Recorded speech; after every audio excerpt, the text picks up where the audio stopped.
বাংলাদেশের মধ্যে যদি ডেঞ্জারাস রোড থেকে থাকে তাহলে তার মধ্যে এটি হলো একটি। এই রোডে যতবারই আমি বাইক নিয়ে এসেছি ততবারই আমার হাত পা কেঁপেছে এবং ভয় লেগেছে। এই রোডের বাস ও ট্রাক এমনভাবে বেপরোয়া হয়ে গাড়ি চালায় যে অ্যাক্সিডেন্ট হওয়ার সম্ভাবনা 80%। প্রায় এই রোডে অ্যাক্সিডেন্টের খবর শোনা যায়। বাংলাদেশের একজন নামকরা ইউটিউবার, তার নাম হচ্ছে RS ফাহিম চৌধুরী। ওনাকে একটা টক শোতে জিজ্ঞাসা করা হয়েছিল যে আপনি তো বাংলাদেশের 64টা জেলায় বাইক রাইড করেছেন, আপনার কাছে সবচেয়ে ডেঞ্জারাস রোড কোনটি মনে হয়েছিল? উনি এই রোডটির কথা বলেছিল।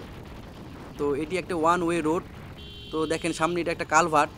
এখানে সাইনবোর্ডে লেখাই ছিল যে এখানে ওভারটেকিং করা নিষেধ। তারপরও দেখেন বাসগুলো কীভাবে এখানে ওভারটেক করতেছে। ভিডিওতে কতটুকু বুঝতে পারতেছেন জানি না, আমি কিন্তু বাইকটি কাজ করে রাখলাম যাতে আমার লুকিং গ্লাসে না লেগে যায়। এই হচ্ছে অবস্থা। এরা তো দেখা যাচ্ছে যে ভালো ড্রাইভিং এখনও শিখেই নাই, শুধুমাত্র টাকার বিনিময়ে লাইসেন্স পেয়ে গিয়েছে। মানুষের জীবনের কোনো মূল্য নাই। এই রোডটি হলো আপনার ঢাকা থেকে আসার পথে আলাইঙ্গা পার হওয়ার পরে এই রোডটি ওয়ান ওয়ে রোড।